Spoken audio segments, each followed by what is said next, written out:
Welcome to Category 5 Technology TV. They're back. Yay! Nice to see you. And this week we've got a great show for you. We looked at these great headphones last week. Yes. Jeff, you had some great questions. I did. One of them was, what formats does the micro SD card slot support? Right. We're going to actually tackle that tonight and answer that question. Also, we have a Stream Deck here, and if you're not familiar with it, it allows us to do things like zooming in and zooming out. But it is basically a fully programmable hotkey system that supports up to 210 hotkeys. It's amazing. If my math is correct, 210 buttons. Wow. Right there. And we're going to show you how you can set that up. And we've got more information about the Stream Deck for you tonight. Stick around. We've also got viewer questions, and it's going to be a jam-packed show. Lots going on. We're going to have a lot of fun. Stick around. We'll be back. This is Category 5 Technology TV.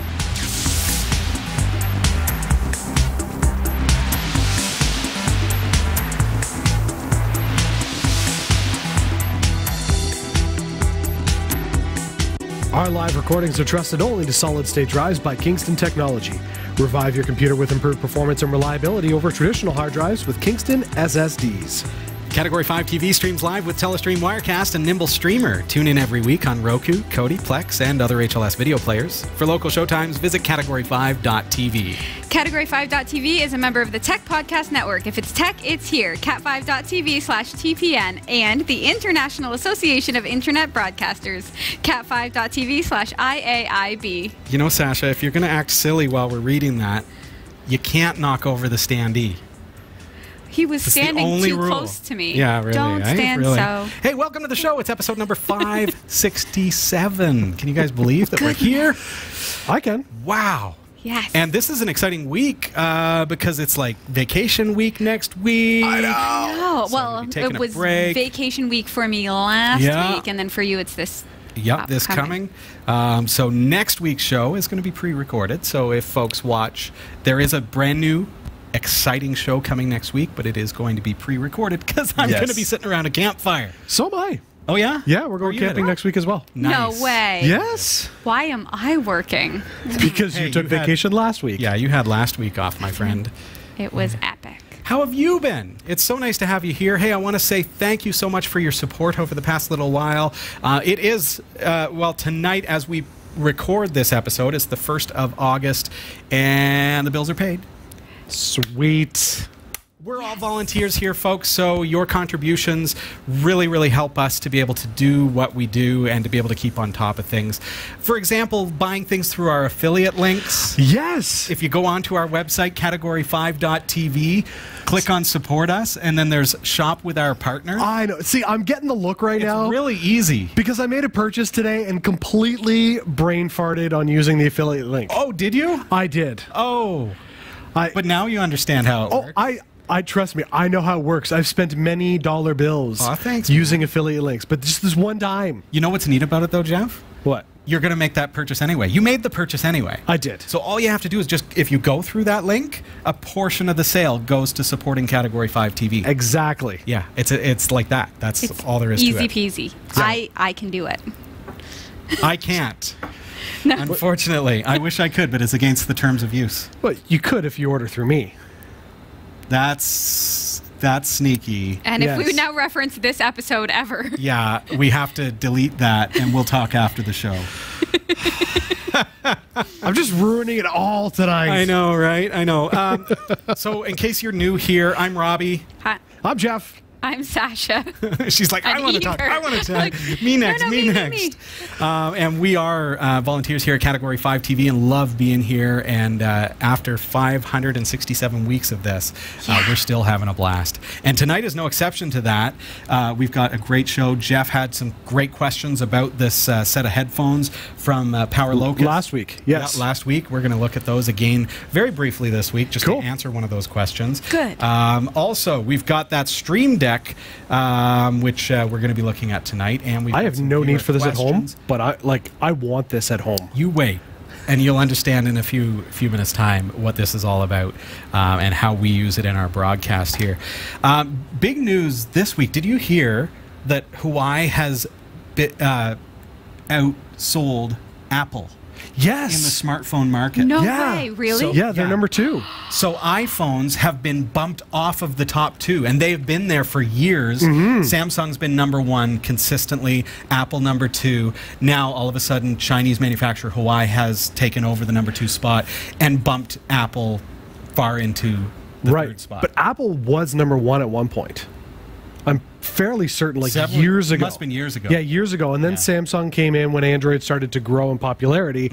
But now the fact that they're number 3, soon I bet you're going to see that they're number 4 because they just don't stay current.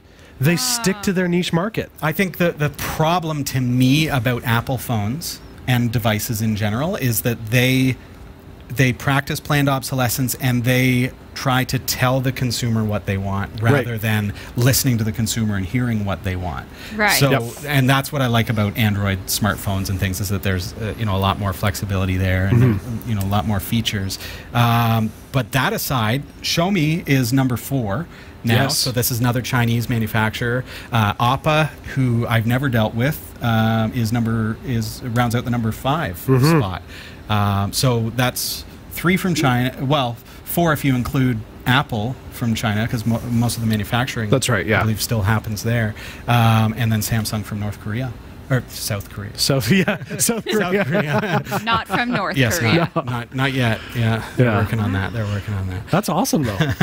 Like, good for them. Xiaomi makes some really cool devices. I've never used any of their devices. They make a pretty good bang for the buck alternative, I would say, to like a high-end Samsung phone. They also make some lower-end stuff, but Sure. you can get something that's equivalent to the high-end Samsungs for a couple $100 cheaper Really? from Xiaomi. So That's all right. Yeah. So I guess it's no surprise that they're working their way up the top 5. Oh, of course, One day maybe we could have it on the show and you could show me.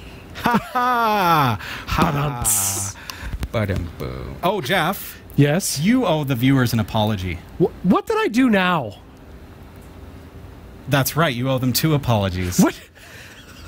Last week, you came down on the XU4 like as if it had bad networking. No. Like No. as if, hey, I got a faulty device. That's not what from I said. Odroid. I just said I can't figure it out. I have gone over everything and I can't figure it out. So are you admitting that it may not be the Odroid, but it might be you? Oh, absolutely. Because it's you. Of course it's me. So you But that's what I'm saying. I couldn't figure it out. I know. I don't owe anybody an apology. It's cool, my baby. So, okay, what did I do wrong? You made it sound like the networking on this baby wasn't working. No, So legit, it wasn't working. I plugged it into my network at home. Yes. I fired it up. Right. Now, it was slow to boot. Like, it kind of hung up there on the bootloader, and so I started wondering, I wonder if the SD card is either faulty or maybe has a compatibility thing. I mean, this is 128 gig. What is this? It's a micro SD. No, I know, but is it like off name? Like not Kingston? I don't know. It doesn't have a brand name on it. Regardless, I kind of at first suspected, hey, maybe it's got a bad SD card. Right. But then it finally booted, and I had full networking and everything. So I saw it in my DHCP table. I SSH to it, and I accepted the certificate. I logged in as root with Odroid as the password. Right. Great. I did a sudo apt update, and it got the lists. And then overnight, I ran a dist upgrade for you, and it upgraded the whole operating system. So then what could have been my issue at home? Because like I tried going in to find all that stuff, it was coming up with nothing. And at one point my network was seeing it, but then it wasn't seeing it. And I switched when you say your network was seeing it, how was my it seeing router. it? Like it was showing it up there. In the DHCP port? Yeah. And but then it disappeared. Yeah. And so I swapped out the cable that I was using and wondered, okay, maybe it's a bad cable. Yeah, the network cable. And I used the one that I've been mining cryptocurrency on. Yeah, you mentioned that. So that, but there was still nothing. Nothing. So what did I do wrong then? I don't know. I really don't know. But I mean, it's possible that your router was dishing out.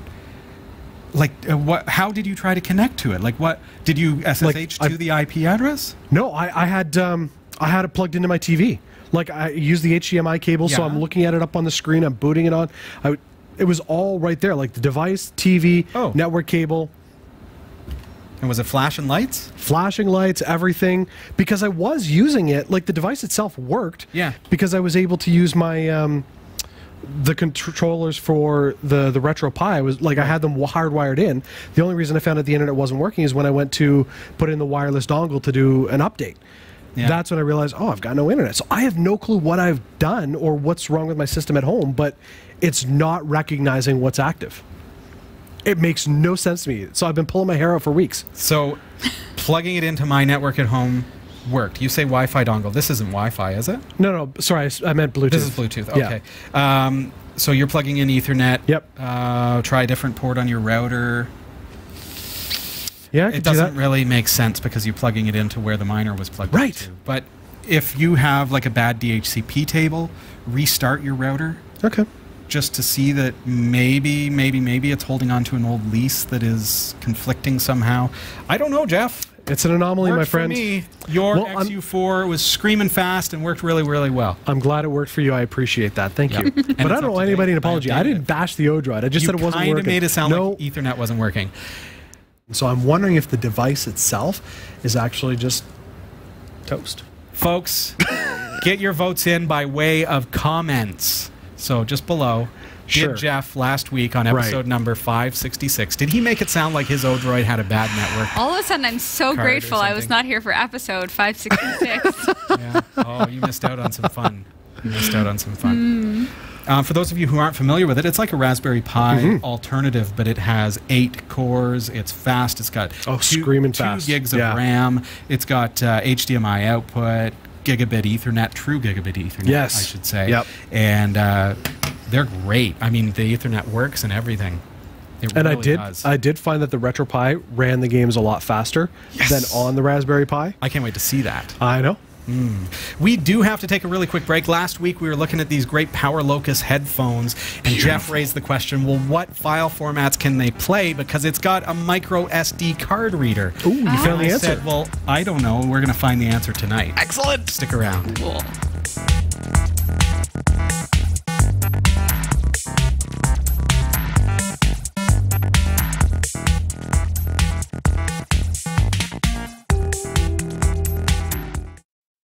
For a limited time, get your hands on limited edition shirts from the Category 5 TV network.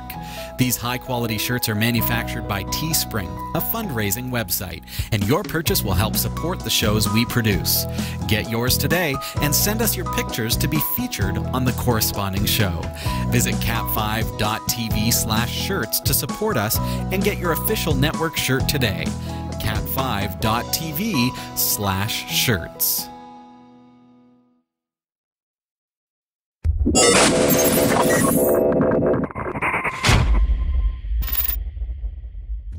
Welcome back. This is Category 5 Technology TV. Now, Sasha, you were away last week, but we got a great look at these PowerLocus headphones. We put them on the dummy head so we could hear how they sound. And it sounded great. And they sound great. I mean, these, for the price, are exceptional. But one of the things that I love about these, so these are obviously wireless, right? Pretty. Watch episode number 566 if you're curious about them.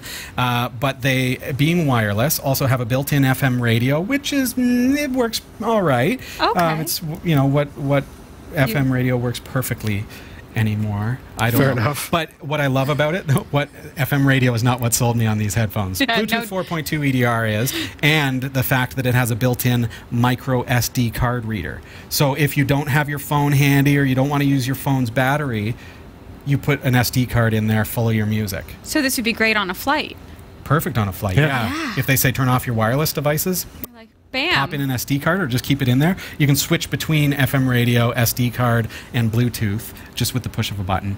So easy Quite peasy. nice. But Jeff asked the question, What file formats? What file formats does it support? And of course, I didn't know the answer because I didn't have these. It's not in the specifications, surprisingly. Right. So and it wasn't on the box or anything. Like wasn't any. Nothing. You saw the box. It was in bubble wrap and it was in the case that they provided. It may have been in the instructions. I didn't think to ever read the instructions. Does anyone ever read the instructions? Why didn't I think of that? I do. This is why I need to be on the show. But we're going to do something even cooler tonight. Ooh, okay. So what I did just before the show, Jeff, to answer your question, is I sat down and I recorded an audio clip of me for every file format that Goldwave supports. And I created a new repository on GitHub, so you can use this for your devices to test compatibility with various file formats. If you go to github.com/cat5tv/audio test, so here are the file formats that I created, Jeff. Are you ready for this? I think that's a yes. Wow. AIFC, AIFF, AU, FLAC, IFF, M4A, MAT, MP3, MP4 video, just because you had that very random question of will it play video. Well, yeah. No, I don't expect so. I don't Not either, a but I didn't know if it would play the audio from They're it. headphones, weirdo. Okay, after MP4, we've got, I made an OGG file. I made an SDS file. We're getting into obscurity. SMP, SND from back in the day.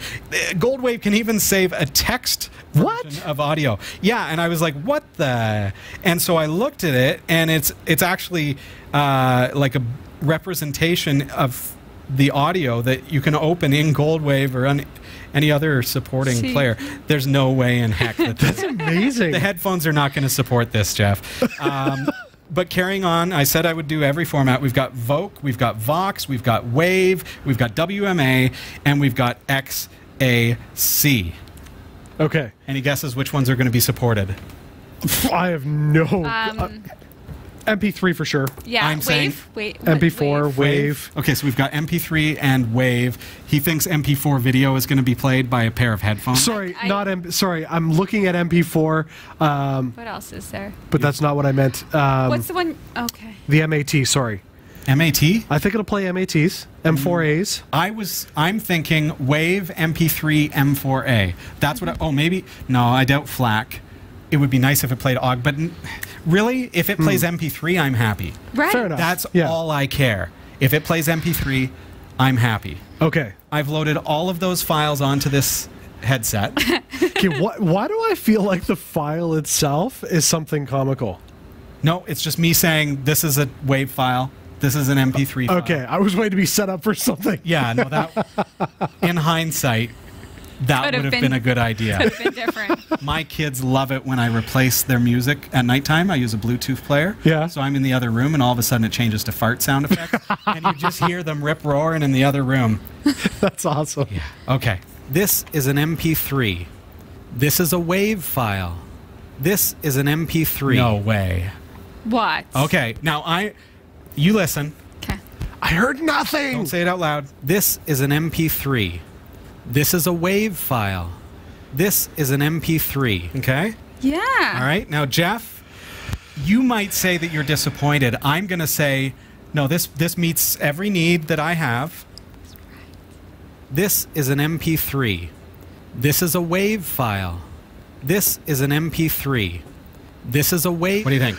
Really? Really? That's it. Huh. So I said, as long as it plays MP3 files, I'm happy. Right. So you're happy? Yeah. I'm happy. At one point. Should we let them in on what we just heard, or are we just going to let it... In post-process, you've already heard. But yeah, it is just WAV and MP3. Those are the only two formats that play. I'm pretty stoked that I guessed one of them right. Well done. I'm shocked that they wouldn't have had more. I'm not. And I'm not disappointed either, because MP3 is all I care. Fair enough. Because realistically, now I would have probably liked M4A just to be a little more future ready, but I'm not going to reconvert all my MP3 files to M4A. Right. I tried at one point switching to OGG. I actually went to do that. Like, I want to be open source. I want to be like community minded as best as possible. How painful was that? It just was not worth the time. It was not worth, like, there was no compatibility out there. It's true. And it's a shame, but it is true. So the world is still stuck on MP3. Definitely. Even though technically the format is dead, it's no longer supported by the people who patented it. It still works.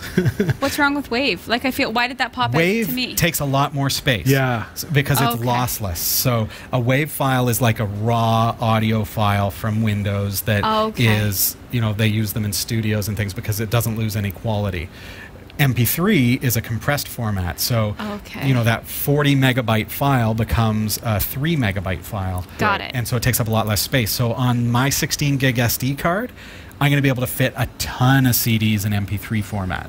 Yes, absolutely. I would fit only a fraction of that if it was WAV. Got it. Yeah. That answers the question. Huh. All right. We've got a question that came in from Googly Oogly on YouTubely Boobly. Nice name. How in the world do I change my pencil color in GIMP? A valid question. This really put me in my place because it's an honest question and it was commented on one of our beginner guides to GIMP. Right. When I realized, oh my goodness, we have never taken it down To the basics. to that simple. Right. And I say that in absolute recognition of, hey, you've never used it before. Why do I expect that you know this? Right.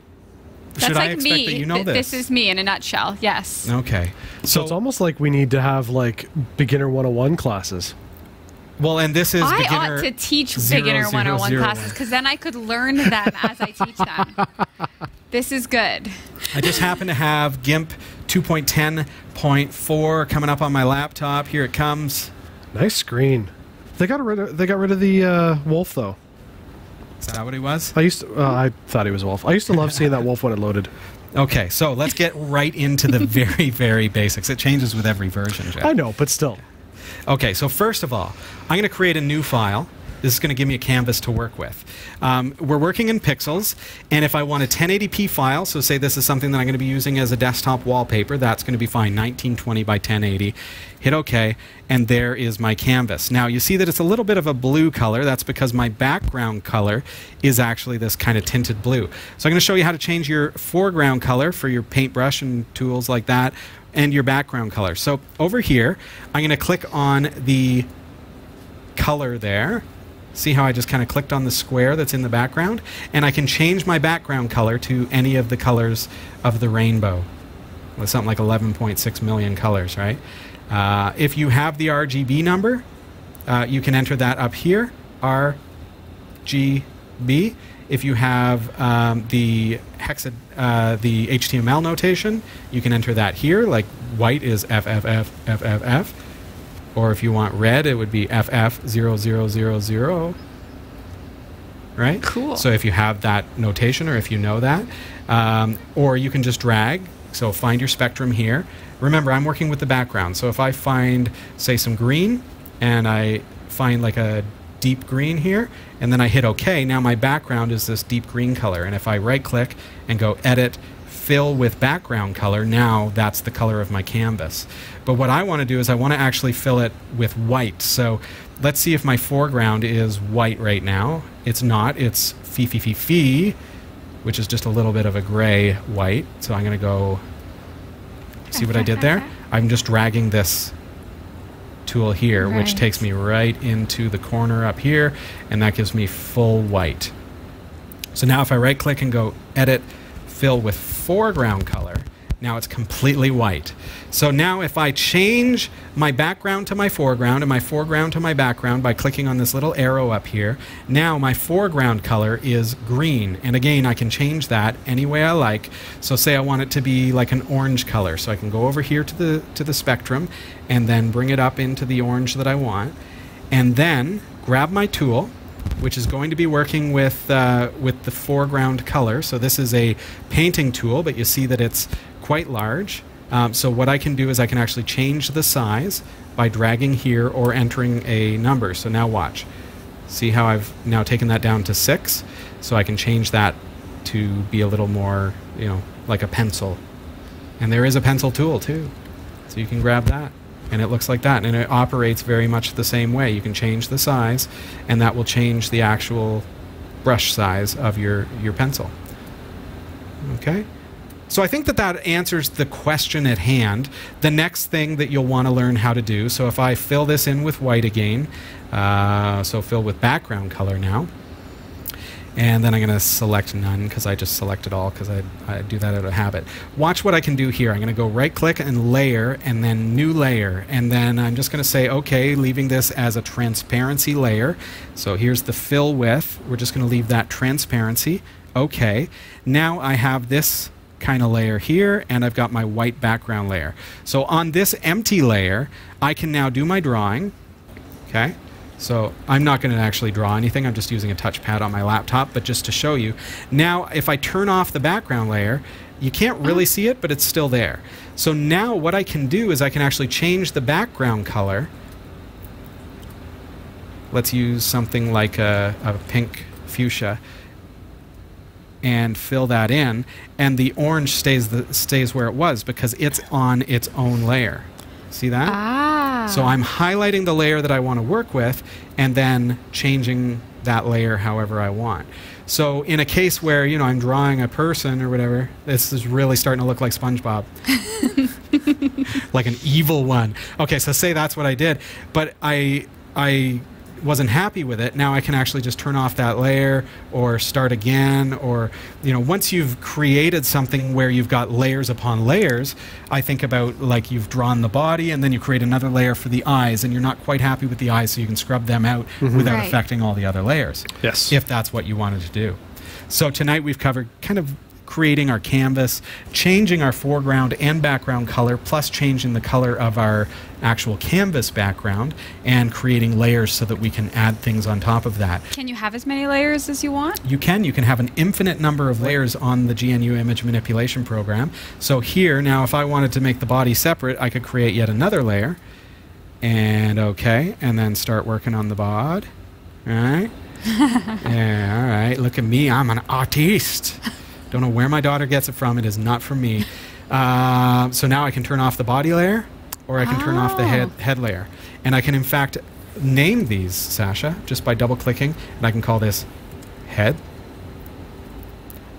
body, so that when I get really going, I don't get confused which is which. Right. So now I can also do things like, hey, let's fill in that head. So let's use the magic wand, touch it, and then right-click and fill with a different color. So let's pick a different color here. Yellow. Let's make it yellow because it's SpongeBob, right?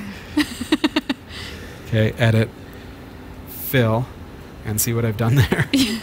Really, Such really skill. sloppy. I know, but there's his head Right. and his square pants. No, not really. Wow. Not really. But it's about what we learned here, not the artisticness of my drawings. I thank you. That's the GNU image manipulation program, also called the GIMP. You can get it for free at GIMP.org. And thanks again to Googly Oogly for calling us on the fact that we haven't really touched on those real basics. I'd encourage you, if you have some basic questions, please send them in to us, and we will approach them just like this. And we'll gladly teach you what we are able to teach. That's what we're here for. We're here to share what we know. It's all about the education. That's it. That's it. We do have to take a really quick break. When we come back, we're going to be taking a look at the most incredible hotkey device that has ever been devised. I'm talking the hotkey device of our dreams. Yes. Stick around.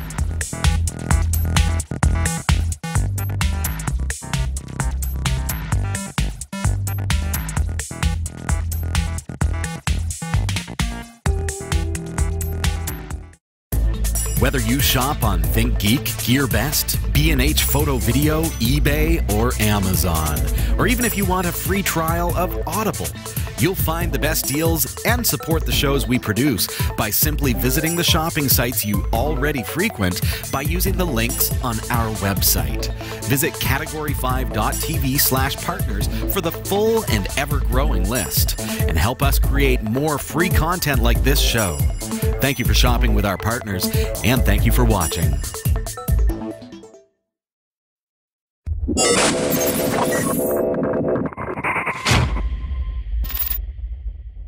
Welcome back. This is Category 5 Technology TV. Now, as broadcasters, we love making it easier for us to switch camera angles. Don't you think, Sasha? I think so. I absolutely agree. And Totally. part of that process, especially in a studio like this, or if you are webcasting from home, or any type of scenario where you need to be able to switch. Now, having something like this device is just amazing. Right. Now, full disclosure, we have a broadcast system that is Telestream Wirecast powered. Right. This is only a controller. So this will control anything. Right. But it is not a camera switcher. We make it look like a camera switcher, right, because that's the buttons that I programmed in. Sasha might want this on the desk at work and turn this into all of the buttons that you use in your chiropractic software. For example, you might want this on your computer at home so that you can, all of your video editing or anything else that you do, you can program every single button on here to do anything that you want. So maybe I do need it at home. I need it too. So I'm going to actually push a button here to get in a little bit closer so that I can show you the Stream Deck. So this is what it looks like to us tonight. So we have camera shots for all of us, and we have a Wirecast button down here that allows us to start and stop recording, start and stop broadcasting, and even turn on and off our computer monitor that we use to be able to see ourselves. And then I can just navigate. Did you notice, Sasha, that when I push the Wirecast button, yeah, it brings up a folder? Oh, Right? see that? I've programmed it to bring up a folder. We're going to actually be looking at that in a moment. I'm going to push the wide shot, and you're going to see how it switches back to our normal camera. And it's instant. It is instantaneous. We've used Bluetooth devices, keyboards, and things like that in the past to do We had the camera foot switching. pedals for a while. Yeah, and it just, there's a delay. Yes. And sometimes you got to push it 2 or 3 times. Not the case here. But you also notice on my Wirecast button, it has a Wirecast logo. And I'm eventually going to go through, and the Robbie button is going to have a picture of me. Sasha's button is going to have a picture of her. And it's going to make things a lot easier for me to be able to look down and know what I'm pushing. Instead of seeing the robotic, like, the default Minecraft is just, faces. yeah, it's just a robot looking thing. So let's get a look at how I actually set this up. And just keep in mind, I do want to circle back to the folder item. Right. Okay, so so basically this is our Telestream Wirecast system with the Stream Deck software up on the screen. And all I want to do is I just want to drag a hotkey onto there. And you see in the live camera view that it instantly creates it. I'm going to create one called Robbie, and look at me down in the bottom there on Telestream Wirecast. I've assigned Stream Deck to Control T.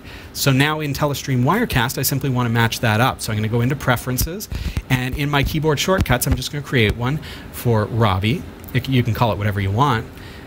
And the hotkey is going to be Control T, or Shift T, pardon me. Now, I assign that to my shot, and if I click on any other shot, now watch what happens. I'm going to go and actually push the button on the Stream Deck, and watch the yellow grid that goes around my image. Watch. There. See that? As soon as I push the button, that yellow border goes around the shot, showing that it is now the active shot. So next up, what I'd probably want to do is start programming all of my different shots in Telestream Wirecast to be compatible with the Stream Deck, and it's really that simple. You just have to assign a key and then assign it to the Stream Deck. So I'm going to assign Shift I as my standby button, and I'm making that global. You see that? So if Wirecast is not in the foreground, it's still going to work. So I assign that to the shot for standby. And then back at the Stream Deck, I create another hotkey. See how it popped up there instantly? And this is just our standby. And Shift I. And now it's done. It's assigned. So now, if I go back to Telestream Wirecast, and I'm just going to jump back to the Stream Deck here, push that button, see the yellow border? Push my button, there's the yellow border moving down to my shot, push it again, and it bounces around instantaneously.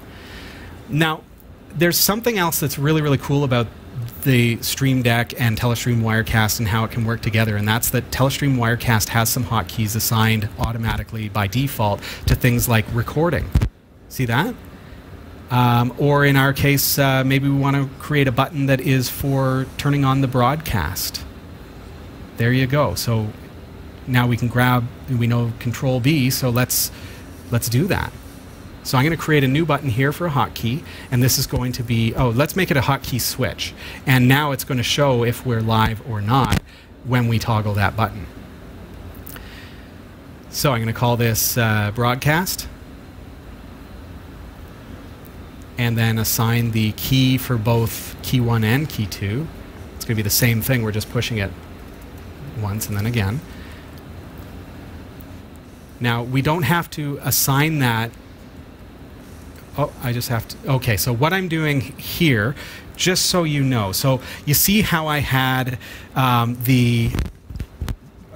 left Wirecast in the background, Yes. and then I had the editor in the foreground, and I pushed the button. The reason for that is because I'm not currently broadcasting.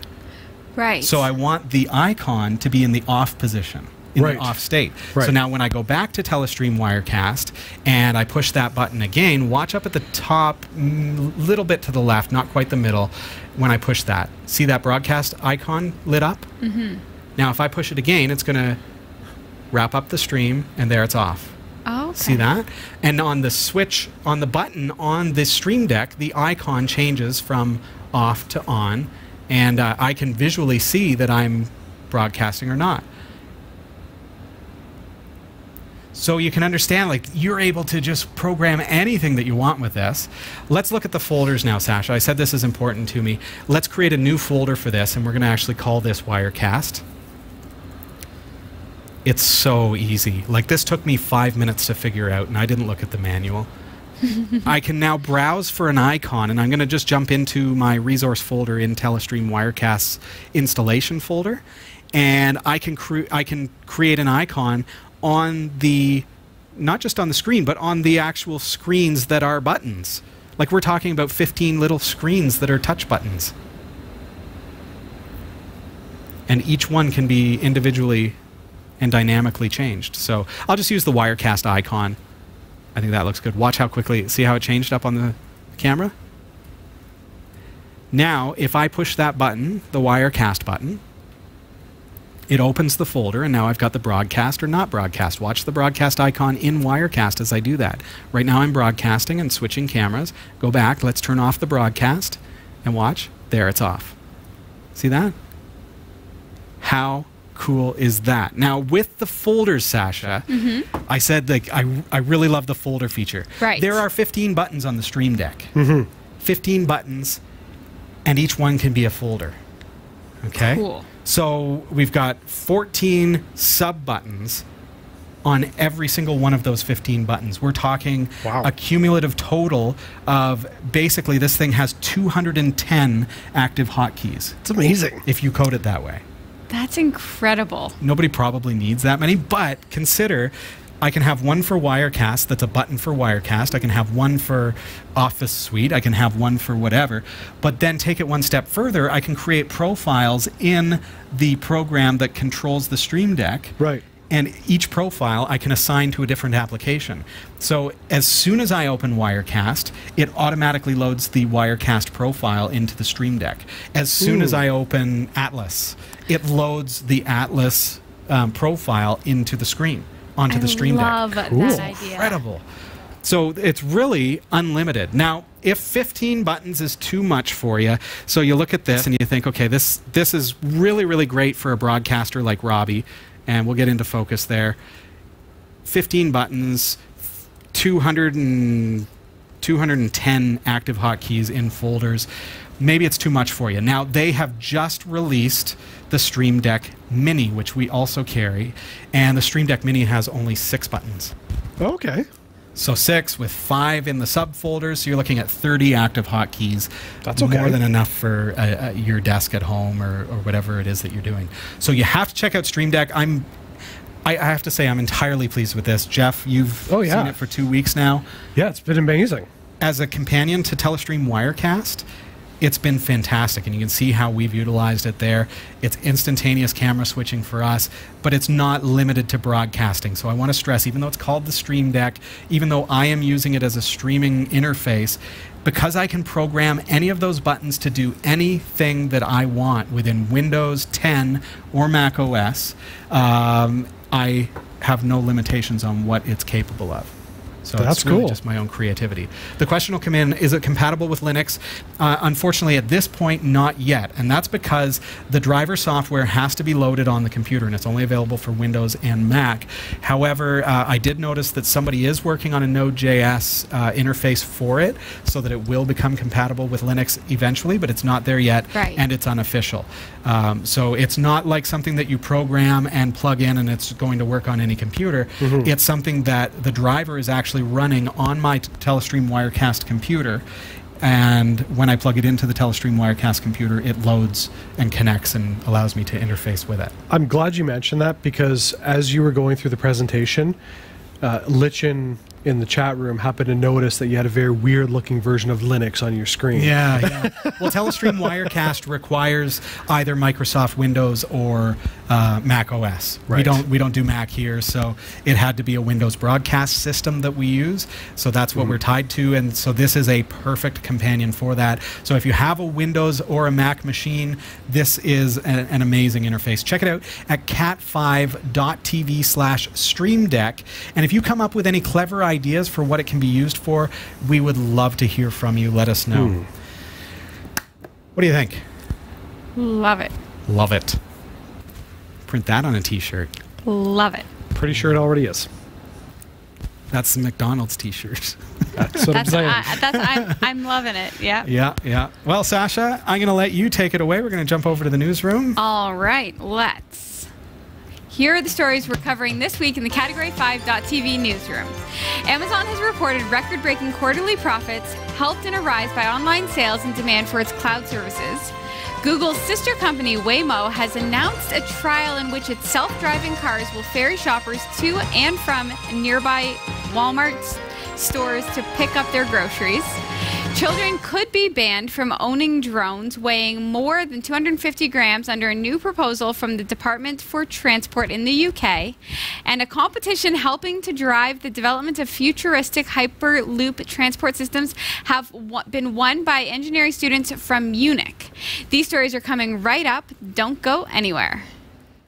Jeff Weston, Yeah, man. you're building a brand new, beautiful website. What? Aren't you? No. Am I? Oh, you're a terrible actor. What? This is where acting comes into play. Oh, I didn't know we were acting. You're supposed to act. Okay, fair enough. All right. Yeah, I'm building a really cool website. Are you building a really cool website? Just because Jeff is confused doesn't mean you have to be. Visit cat5.tv/dreamhost to sign up for unlimited web hosting for your website with unlimited email accounts, MySQL databases, the latest version of PHP, WordPress, and more, and even a free domain name registration. It's less than $6 per month, so sign up today. cat5.tv/dreamhost. This is the Category 5.tv newsroom, covering the week's top tech stories with a slight Linux bias.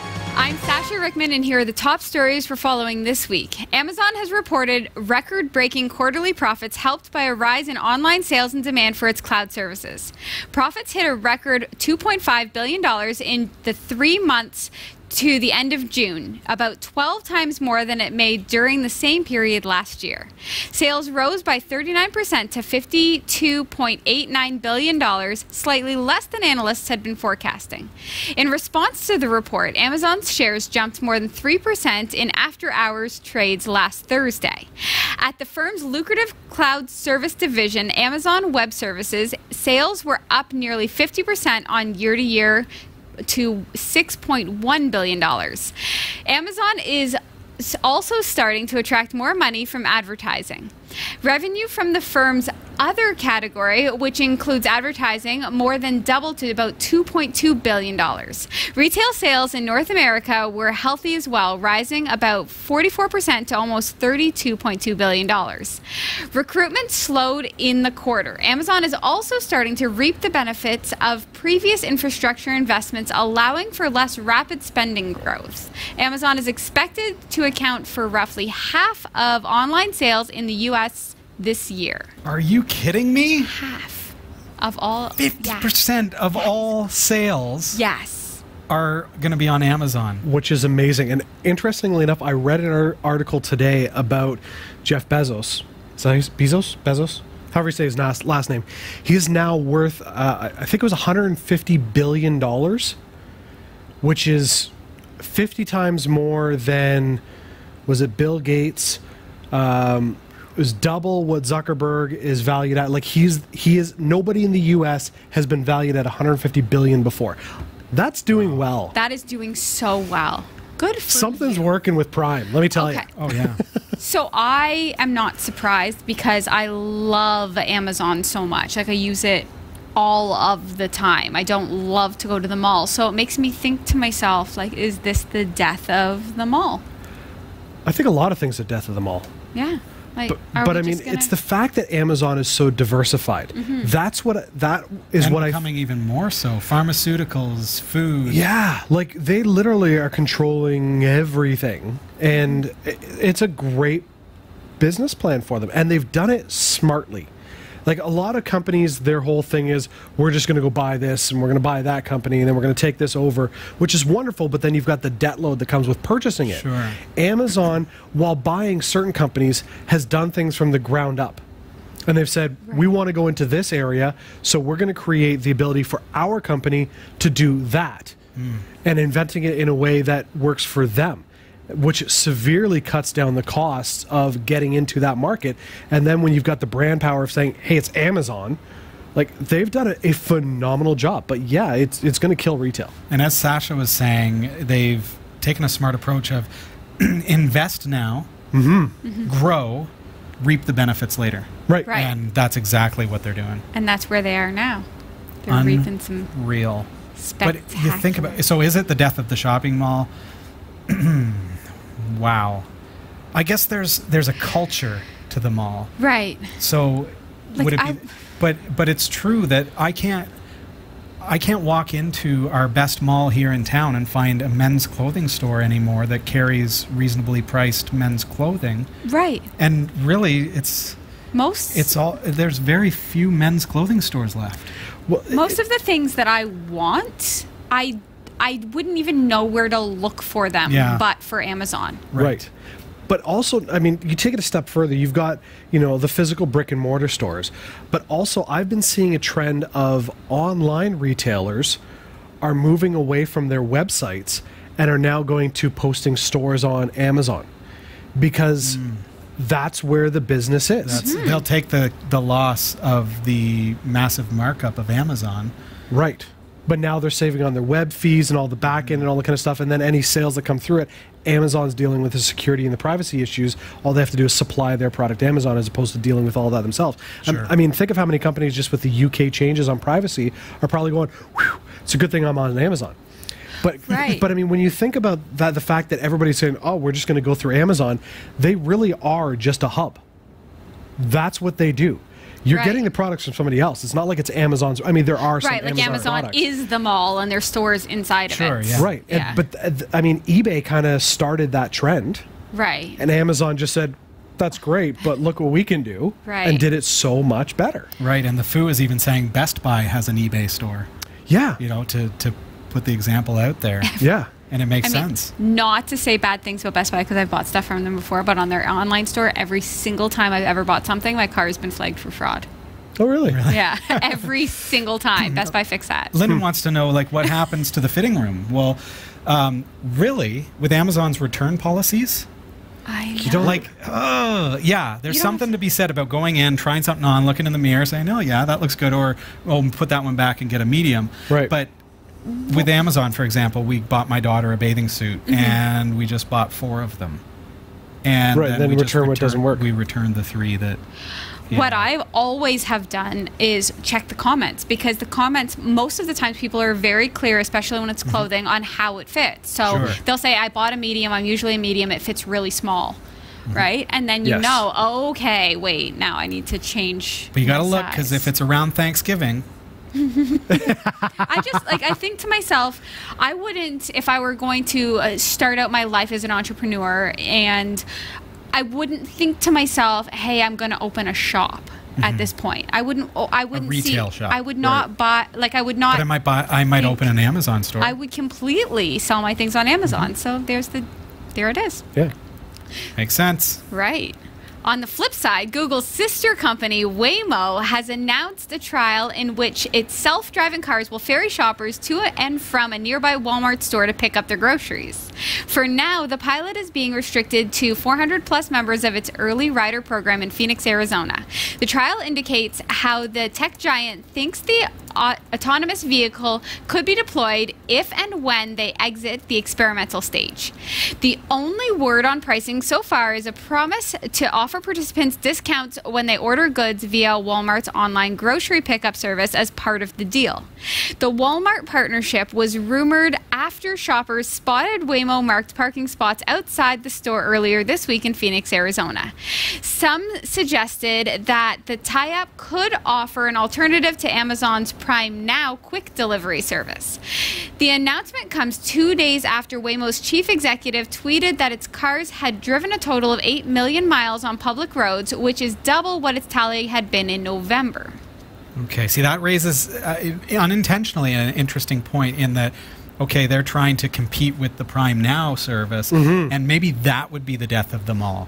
The if you will, the capability to get online, order something, and have it there that day, right, every time, right. That could be so.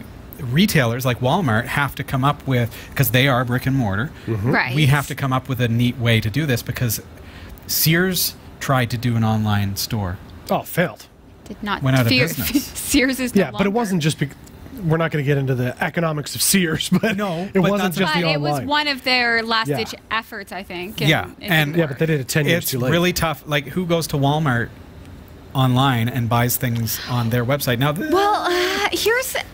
without comparing it to Amazon first. Okay, so let's say that. Here's where my immediate reaction is to this story.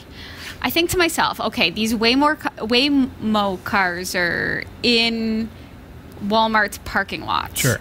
I'm going to go online at home and I'm going to order something, and then that car is going to come get me, bring me back to Walmart. I'm going to pick up the groceries and I'm going to go back to my house. Why can't you just bring me the stuff? Just deliver it? Just deliver it. Why aren't you a delivery service? Okay, so take a different spin and say, okay, well, they're trying to get in on that, like, quick, easy, convenient kind of marketplace, but with the brick and mortar aspect. Right? So they're not doing the warehousing thing that Amazon's doing. They're trying to make it easier for you. So in Phoenix, where the transit system is taxed and it's hard to get around, well, isn't it easier to have an autonomous vehicle come to you, pick you up, take you there? Because it's not for somebody like me on their way home from work and I'm not going to do this. But a good example that comes to mind is, for example, my daughter. Right. She's 13.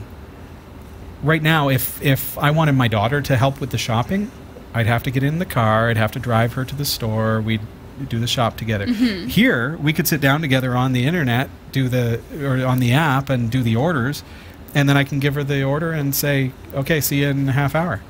Right, the car just comes to and pick her up. And it will come and get her, and it will take her there as like a taxi service. And so there's a convenient way. Well, I guess. Not an infirm person per se, but somebody who can't drive. Somebody who doesn't have dependents taking care of them that can drive them to the store. Right. I guess. But why can't I just feel like it's wasteful to not just be a delivery. Yeah, it's not for me in that. I like it and I want more of this. I feel like I want it to be a delivery service if the cars are already going to be there. I think the value though is there are certain things that you could buy online but just aren't the same as having the ability to get picked up and go grab it, i.e. like produce. If I was to buy a box of oranges on Amazon and it shows up say the next day, or even say it's same day delivery, I can't verify what it is that I'm getting until it arrives, as opposed to being brought to the location and then go, sorry, those bananas are too far gone. I want something that's got a little bit of green to it. Right. In Barrie, we have click and collect. So you shop online, you drive to the grocery store, you park in a specific parking spot, and they bring it out. They bring it out to you, but you don't check the produce. Oh, I do. Oh, do you? Yep. It costs like $3. No, Really? our click and I collect am was so free. doing that. Oh, was it? Yeah. It's super perfect for everybody, I think. Yeah, because you set your time. You say, I'm going to be here at this time. You go there, They do boom, the it's all for you. shopping. It saves See, you that so much sounds money. handy for me coming home from work. Right, and it saves you so much money in impulse shopping, which is why I love Amazon, because Amazon, I do not impulse shop because I'm Oh, I not do. being like Amazon bombarded. tells me what to buy. And then- Exactly. And I do as I'm told. Yeah, me too. Children could be banned from owning drones weighing more than 250 grams under a new proposal from the Department for Transport in the UK. They would only be allowed to fly devices heavier than that if they were owned and registered by an adult. It is the latest in a series of proposals designed to crack down on snooping fears in near collisions with manned aircraft. If approved, it could form part of a draft drone bill. A consultation on the proposals is now underway, with the bill due to be published later this year. In an associated report suggests the age limit should be set at age 18 years, since many insurance policies are not accessible to those younger. That would still be 3 years below the minimum age applicants must be to be granted an airplane or helicopter airline pilot license. The consultation does, however, suggest that under 18s could operate a drone's flight controls if they are being supervised by an older individual. The UK government has already passed legislation that bans drones from flying at heights above 400 feet and within 1 kilometer of airport boundaries. And based on new rules that took effect on Monday, pilots caught breaking these rules could face unlimited fines or up to 5 years in prison. Unlimited fines. Unlimited fines. How do you have an unlimited fine? It's like, oh, sir, you did this. You're $5 million. That's it. That's it. I suppose it varies depending on the infraction. And I mean, you're going to have legal case law that goes, you've Right. done this, I'm charging you this. Then the next judge is going to go, well, this person did this. And so, you know, and you set a precedent, and then you have it. So along that vein, Jeff, I think they're still establishing it. Right. Yeah, So but still. unlimited may just mean we haven't really set Right. what's the maximum fine right now. We don't know because the worst hasn't happened yet. So let's put something in place that makes it so that hopefully the worst never does happen. I need for that to happen, because I imagine that The worst? No. I need for the laws to be in place, because Yeah. I know She's a Then- terrible pilot. Right. the nature of boundary pushing, right, is that kids, and maybe some adults, but kids especially, will always try and see how close they can get to the, you know. Right. But Yeah. here's where I have a bit of an issue is, has anybody ever tried to control a 16-year-old? Like, there's no way. Like, 18 might be a little bit too late for the parents to still be the ones being okay. caught, right? I think it should be like 16 or 15. Sure. Then you're responsible. That's kind of, you know, that's just It's- that's Yeah. details. But think of this. Okay, a drone that can exceed 400 feet in the air Yeah. is going to be a bigger drone. Yeah. Yes. So let's put something into place. This is just, you know, if I was in legislation, this is how I would think. Let's put something into place that makes sure that the drones that are capable of that don't fall into hands of irresponsible 14-year-olds that are, hey, I dare you to go up to 600 feet Yeah. or fly through the airport. But I mean, like, on the drone zone, we've reviewed some drones that got significantly higher than 400 feet, did we not? Any that we did have geofencing. So as soon as you hit okay. it, Then it it stops. caps it. Okay. Yeah. Okay. See, Ew. okay, and that makes sense. Right. I would rather see them put regulations in place that say, you know, these types of drones, you're limited to this. These types of drones can only be purchased with a license, i.e., like gun sales in Canada. You need to have a license to purchase a gun. So, I mean, you're going to go out and buy a BB gun, you don't need a license, because the likelihood of you killing somebody with a BB gun is significantly less than, say, a 30-06. Right. So, I mean, if you're going to have a drone that has the capabilities of going beyond that 400 feet, then you need to have a license to purchase this, something like that, regulations, all that kind of stuff. Part of I'm all for regulation. I love regulation. I love having rules and boundaries and boxes to stick in. But I can't help but wonder in this one, and it's exactly what you said. People are like, what's that line? Oh, can I just push it a little bit? But As if I opposed to don't have treating this like drone the that can- Autobahn. If I don't have the drone that can do that, it's not capable of it, It's not able to get that high because I'm not licensed, and so I can't buy it. Can you get it if you can't buy it? Oh, maybe. Probably, yeah, I mean, right? You can get anything. Who's going to stop a black market of drone sales from happening? Right, exactly. And then it's going to affect Chinese imports and GearBest and everything else. Like I think that my big hiccup on this is really just the age. I think to myself, between the ages of, say, 15 and 18, children are generally already pretty good at acquiring whatever they want and hiding it from their parents. I don't think the parents should be responsible for them hard to at hide a that drone, point. though. It's like, where'd you keep that, 1.5 wide drone? My sock drawer. I don't know. Clearly, I don't have kids. I just imagine that they're... We're really stretching now, folks. Yeah. We're really stretching now. A competition helping to drive development of the futuristic Hyperloop transport system has been won by engineering students from Munich. The Hyperloop idea involves passengers and pods traveling at very high speeds down sealed tunnels. The competition saw student teams from universities around the world gather in California to put their prototype pods through their paces. The idea for Hyperloop, which would see pods speed through a sealed tunnel to reduce friction or air resistance, has been around for decades and was fleshed out by technology entrepreneur Elon Musk in 2012. He suggests that pods could travel along the system's tunnels at speeds of excess of 1,000 kilometers an hour. Critics have voiced concerns about the potential cost of building a large Hyperloop and whether its technical demands can be met. Musk's SpaceX company has run a series of competitions to drive development of the concept. The winning team's pod hit 450 kilometers an hour on the 1.2 kilometer test track. Run by the SpaceX Aerospace Company, the competition aims to refine the technologies that could underpin the superfast transport system. The win is the third in a row for the Technical University of Munich team. This is a cool story. Super cool. Yeah. I want it to be... everything like this just takes me to Mars. And I'm like, this is Elon Musk's thing. Right. And he's working on getting to Mars. So you just have to wonder, like, is this the motivation? Is this part Sure of it it? is. Yeah. Absolutely. And There's now I'm always an end thinking game. The original Total Recall and everything else, like... See, I was thinking like under ocean travel. Like instead, that's cool. what I was thinking with it. Well, anything. I mean, you think 1,000 kilometers an hour. How quickly are you going to be able to cross the globe? Right. It shrinks the world. It makes us...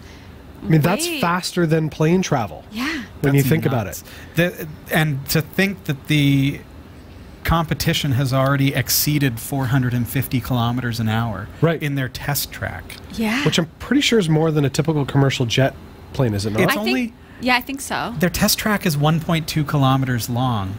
Didn't take long. At 457 kilometers an hour.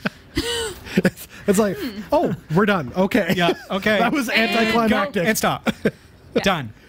But so with this, though, a few questions, like from a safety standpoint, there's a few, like you're reading the story and two things are coming to mind. A, crashes. Oh, yeah. Like even at How 457 kilometers an hour, like something goes wrong, you're toast. Right. You're not finishing your journey. The second thing I is... would argue, same with planes, though. And we already do that. Okay, continue. Yeah, fair enough. The second thing is sound barrier. If they want to get up to 1,000 kilometers an hour, you're going to break the sound barrier. Right. What is the sound barrier, Jeff? Is it kilometers or miles? I think it's like 750 miles, so that's faster than kilometers. 343 meters per second. Okay, so maybe they won't break it then. Speed of sound in because this was 1,000 kilometers? Speed of sound in kilometers. 1,000. Okay. They're close. So just under. 1,225. So just under. That's smart. But okay, so that is okay. So then that moots that concern. Okay, so here's where I got excited. So Dave and I just recently went to Newfoundland. We spent a week there. I loved it. I want to move there. We will move there. I want to be able to get back to the We'll mainland. open a satellite studio, don't we? Right. So could you imagine if it was easy to get from the island to the mainland, right? Yeah. Lickety split. It would be perfect. I wouldn't... in the Caribbean, miss anything. get from island to island instantly. I just feel like even getting, across the pond and going to Europe from North America, if you could really do that in a Hyperloop situation, we could have all of our viewers in one spot. There you go. True yeah, that. everybody just come on over for the show. Exactly. That's crazy. I fear, though, as you mentioned, accidents. It just seems to, like airplanes, it's pretty tough for an average Joe person to get up to that height to cause any kind of ruckus outside of the airplane. Of course, they have things in place, mechanisms in place in order to stop people from getting onto airplanes that would cause problems. Right. But on the outside of the airplane, it would be really tough to get on the outside. Now, a Hyperloop is something that's on land or goes across land or goes under. It would be a lot easier, I would expect, for somebody with malicious purposes to break it or to interfere with it because it's on land. It's easier to access. Yeah. Right. I see your point. Now, depending on what kind of margin of error there is in a gap between the walls of the Hyperloop and the tube itself, that could negate a lot of potential crash resistance. I mean, if you've got maybe, say, a foot on either side, all you're going to do is kind of ping pong around and you're going to have some whiplash, but maybe not enough to, kill people. Right, if there was an earthquake or something. Well, yeah, I mean, They'd have to account for that. Yeah, I mean, if, pipe breaks and it's sticking out in the middle, like, bye-bye birdie. But so that makes me think, because I was always picturing the Hyperloop, and I should look up what these things actually look like in their tests. You're picturing like a train on a track? I'm picturing like a hovering train inside of a tube. That's right. But I'm not picturing what's outside of that. And you're making me think that this could be like a shock-absorbing outer... Think about a shock mount on a microphone. Yeah. Like on a studio microphone. Right. And how that microphone sits inside of that shock mount and can be moved around within that shock mount, and the shock mount never moves. Right. So something like that, holding the tube, would make it virtually impervious to any sort of shock crash issues. and earthquake and things like that. So that makes me wonder. Chat room is saying that Hyperloop is typically for shipping things, not people. It will be used for people. That will change. But that is an interesting idea when Amazon takes hold of this. Making says, Amazon we will deliver to the UK in 1 hour. Same day. Yeah, exactly. You can bake a cake here, and before it cools, it'll be there. It absolutely makes sense that companies like Amazon would get in on that. Yeah. For sure. Guaranteed they'll use it for people. The fact that we've already got maglev trains that are going at crazy fast speeds over in, I think it's Japan or China, that somebody's going to go, let's transport somebody. Because it's going to make traffic issues go away. Imagine being able to bypass all the traffic going to work. I can get from here to my office 6 minutes. And if they don't... As opposed to an hour and a half. Yeah, and if they don't do that, Jeff, somebody's going to put themselves in a shipping container.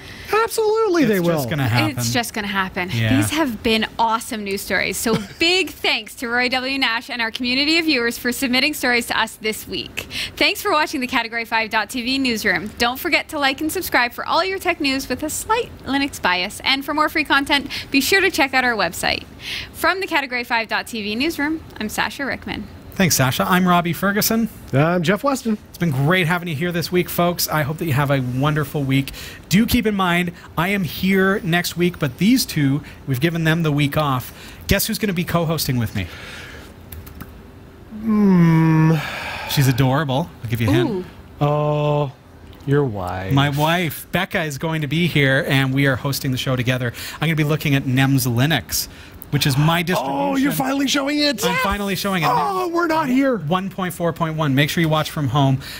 So we've already pre-recorded the episode so that we can have the week off, and we're really looking forward to that. Any spoiler alerts? But be here. Well, it's going to be amazing, and we're going to show you how to obtain it, how to get it up and going, how to use it, just the basics, get it up and started right from the get-go with this free distribution that allows you to monitor all your network assets. So if you work in IT, or if you're just a hobbyist who has a great network at home and you want to know if a hard drive is failing, NEMS Linux is definitely something you want to check out. So that's happening next week on the show. So be here. Even though I'm not here, I am here, and there is a show. It's just that we already did it. Right? You haven't seen it yet, but you will next week when you're here. So take care. We'll see ya. Bye. Bye.